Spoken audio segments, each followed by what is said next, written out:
Suppose we're starting. So, absolutely delighted to be here and really excited to be here after the announcements. So it's the perfect timing for us to be talking about a subject which is very related to digital transformation, innovation, and how we can harness the power of data and what we do with information.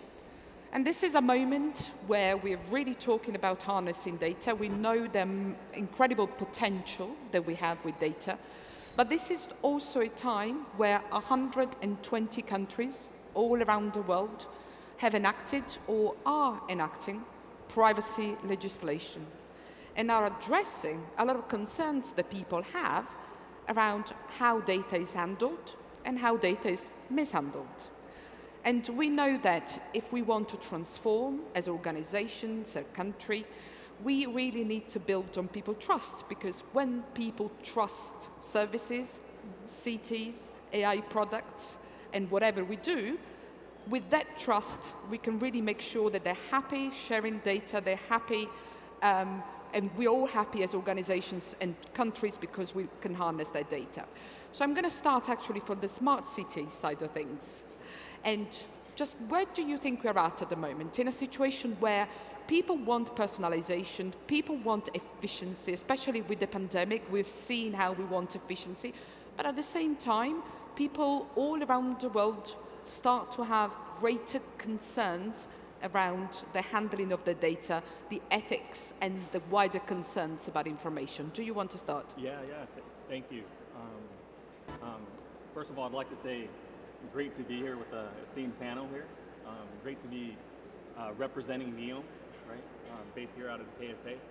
So when I think about the topic that we're talking through... I don't think people can hear you. Am I correct? Try again. Yeah? Yeah. There you go. So when I think about the topic that's at hand, I really think about we start with protecting our citizens, and we're really being asked to move to empowering our citizens. And I think that's because, to your point, people have such a better understanding now of data protection, personal data, the value of personal data. And we call this the privacy paradox. Today, people are more concerned than ever with privacy, but at the same time, they're sharing more data than ever. So it's an interesting point from a smart cities perspective. We're putting in the guardrails to protect them, but we also want to be able to enable them. And I think from a simplistic perspective, what you want to be able to do is answer very basic questions for them. Who are you sharing my data with? What's it for? How long will you be sharing that data, right? And it's a basic question, and once you get beyond this basic visibility, they're going to say, can you help me control my data? And I think the key there is, can you do it in a way where it's not overwhelming? Because for NEO, people are coming to a cognitive city. They expect that personalization. They expect those proactive services. But you don't want to make it so overwhelming where they have to do or have to figure out, make choices, 1,000 data sharing choices a day, right? So. Thank you. Totally agree with you. Interesting you mentioned the privacy paradox. We could have a discussion about it maybe later. But it's really interesting, and it brings me to Nena. Because I wanted to ask you, I mean, this is a very international panel, isn't it? We come from different geographies, and yet we all share the same approach. We all share the idea that, yes, we do want to be digital citizens. We do want to make our customers digital citizens and our citizens operate in a digital world. But also, we do want to do things in a way which is responsible, empowers citizens and users. Nena, you work as an advocate in this field. How do you see this from a civic society perspective? There is a massive evolution and demand for citizens to be involved as we design and define the future and new technologies.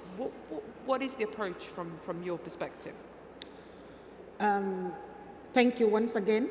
I was here yesterday. I'm back here. It's great to be in KSA. Now, I travel a lot as part of my job.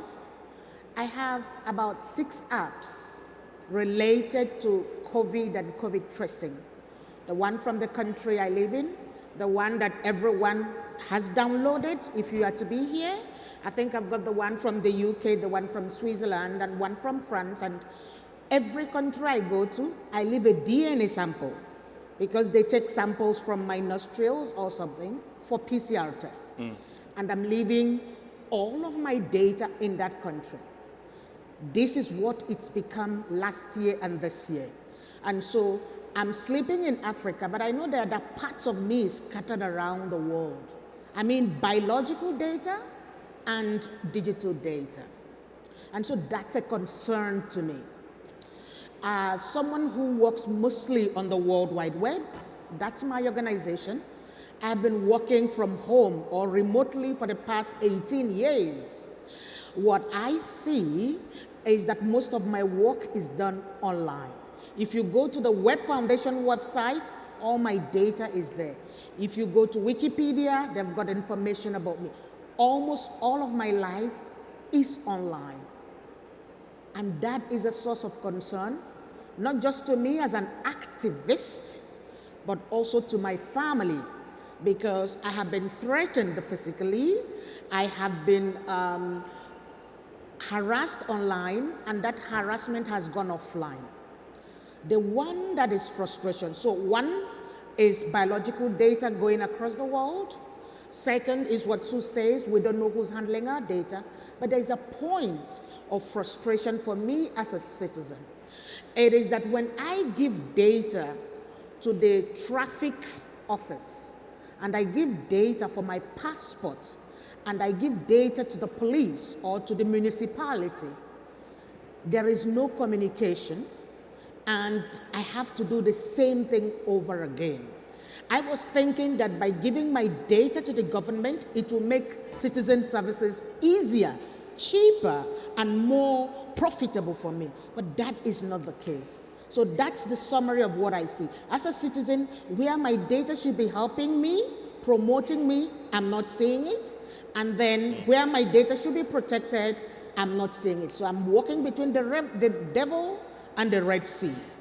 Yeah, it's a really interesting point, isn't it? And I think more and more citizens do feel concerned that data is collected for one reason and then being useful for something else. That is something that we have seen, the misuse of data happening. And Nena, you touched on a very important point, on the sort of the element of trust. And I think this is where privacy comes in. This is why there is so much legislation around it happening. And this is where data protection helps sort of the privacy to function.